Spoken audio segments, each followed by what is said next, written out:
man who lives here in Alpine arrested by ICE agents as part of a nationwide crackdown on Iranian immigrants. Rumors of NASCAR coming to San Diego for a race through city streets next year.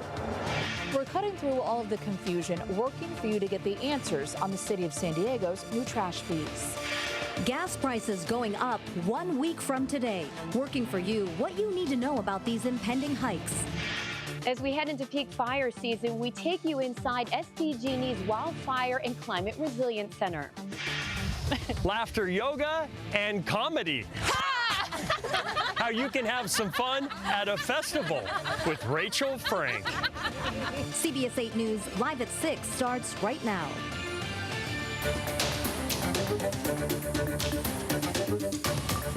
Breaking news in the Claremont area where a brush fire is burning toward homes. Good evening and thanks for joining us. I'm Carla Cicchetto. I'm Marcella Lee. This fire broke out just after 5 o'clock tonight in a canyon below Mount Iranian Terrace. Right now it is burning up a hill toward an apartment complex on Cowley Way that is on the western end of this canyon. CBS 8's Steffi Roche is live for us on the ground. Steffi, what can you tell us? Well, we're here right now in the area of Mount Iranian Drive, and at last check, this fire is 5 acres and is not contained. You can take a look at this canyon out here. You can see large plumes of smoke, and you can see the fire out there. It was probably a little bit bigger when we first got out here, but it is still active right now. We've been seeing helicopters and planes coming in, working to knock out that fire. We've been seeing them dropping retardant on that fire to try to knock out those flames. You can see those flames are pretty big right now, and again, a big plume of smoke out here. You can kind of see there's also a response up on that hill over there. Right now we're seeing the San Diego Fire and Rescue. They are out here responding to this fire, and also there is quite a large group of residents and people out here watching the response to this fire. And again, we're here in the area of Mount Iranian Fire, and this is what we know right now. I'm going to go talk to a public information officer for the fire department to try to get more information. But as we learn more, we'll continue to update you here in our newscasts and on our website. But for now, reporting live in San Diego, I'm Steffi Roche, CBS 8.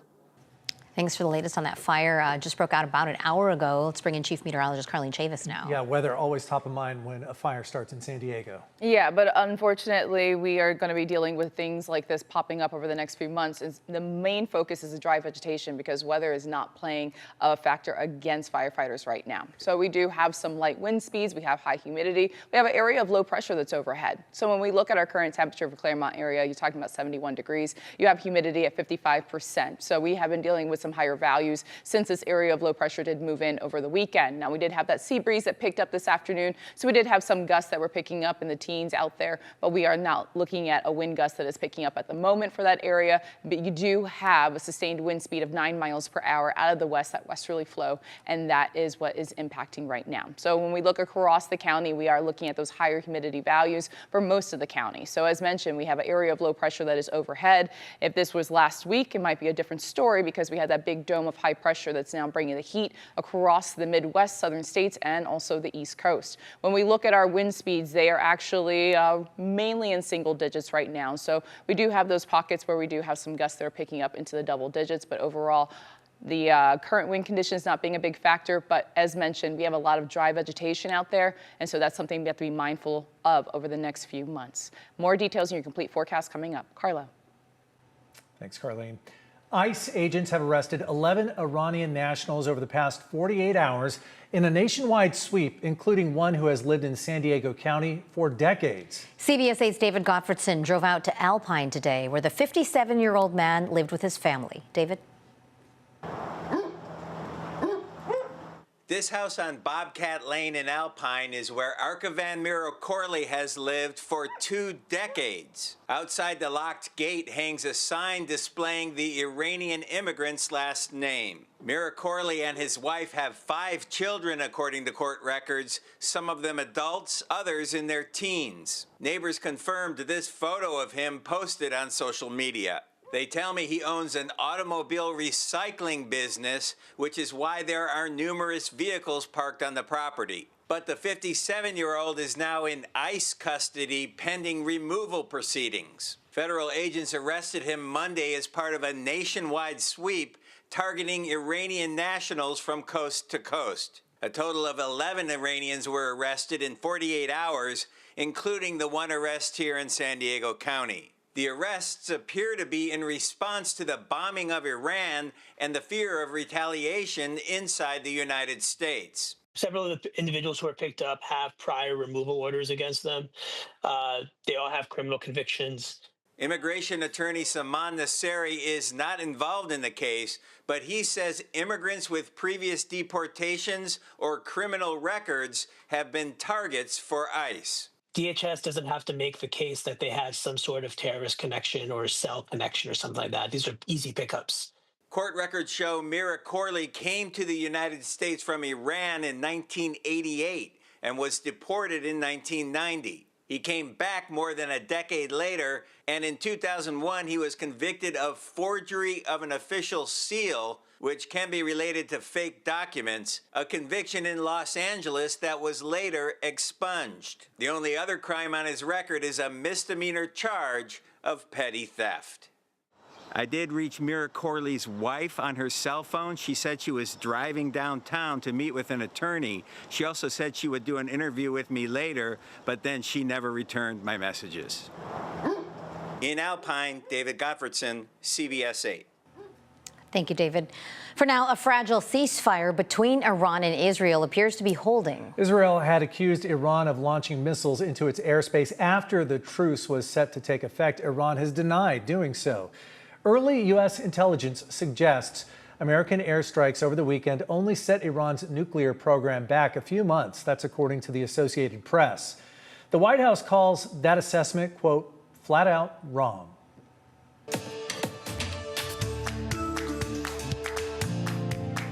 New tonight, NASCAR could take over the streets of San Diego as early as next year.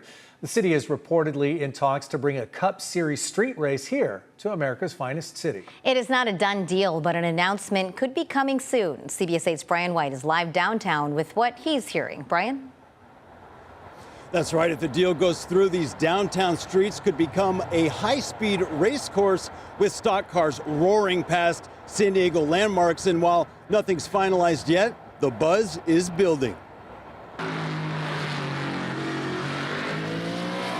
NASCAR's roaring engines and screeching tires may soon hit San Diego streets. According to an article published by The Athletic, NASCAR is close to sealing a deal to bring the Cup Series here next year.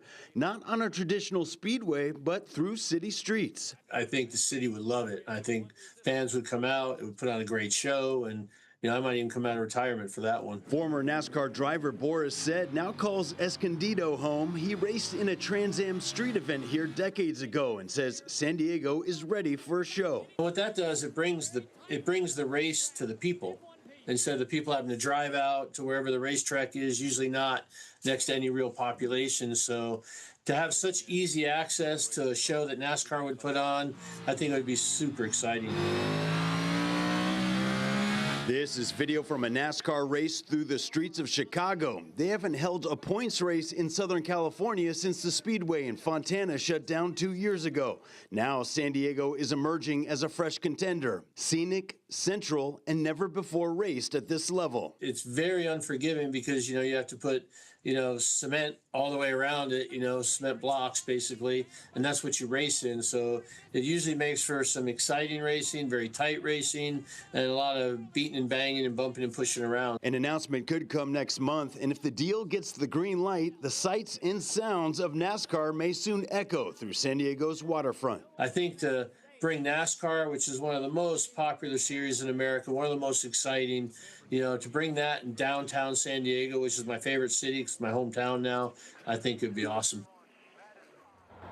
And any possible locations or course layouts are not yet known, as both NASCAR and the city have been tight-lipped about this, but obviously the Pacific Ocean, the San Diego Bay would all make great backdrops for a race like this. Back to you, Carlo.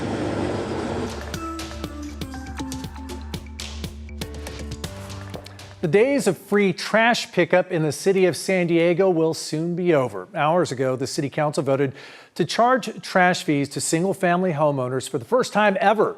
Tonight, many are still in the dark, though, about what they'll actually pay. CBS 8's Abby Black is working for you to get answers. San Diego residents will face their first ever trash collection fees, but there's still a lot of confusion on the costs, the billing, recycling, and when people will get their new bins. That's why we're working for you, cutting through all of this mess to make sure that you get the answers before you're stuck with the bill. We do believe that I think there's a lot of misinformation that's out there. I was the only reporter at today's city council meeting listening to people protest the new trash fees being added to property tax bills. As I am a landlord, a very small landlord, and I've now become a collector of service fees for the city, which I don't think is right. So let's clear up the confusion. Starting July 1st, you'll choose one of three bundles. Bundle 1 costs $32.82 per month with a 35-gallon trash bin, a 95-gallon recycle bin, and a 95-gallon green bin. Bundle 2 is $38.94 and increases your trash bin to 65 gallons. And Bundle 3 runs $43.60 with all 95-gallon containers. Prices jump less than $1 next year, but by 2028, expect to pay $10 to $14 more monthly. $3 million in general fund money has been set aside for financial assistance. Adding this to my property tax bill is going to require a significant shakeup of family finances. Here's the timeline. Fees start July 1st. On July 15th, you can choose your bundle in the online portal. If you don't act, you'll automatically get the largest containers. New bins, regardless of existing bins, arrive in October, and that's when the fee hits your property tax bill. I mean, that is so confusing and so wrong. That's attorney Maria Severson, who's representing residents suing the city for violating Prop 218, which requires voter approval for new fees. In 1919, the city passed an ordinance to approve free trash service.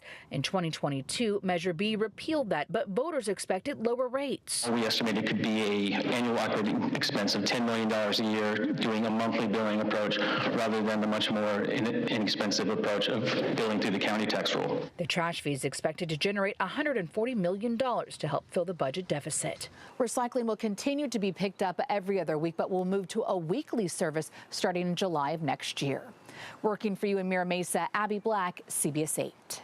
Thanks, Abby. Still ahead, we're staying on top of that breaking news in Claremont, a small brush fire burning in a canyon near homes. Also ahead tonight, an inside look at how San Diego Gas and Electric is preparing for what they think will be a busy fire season.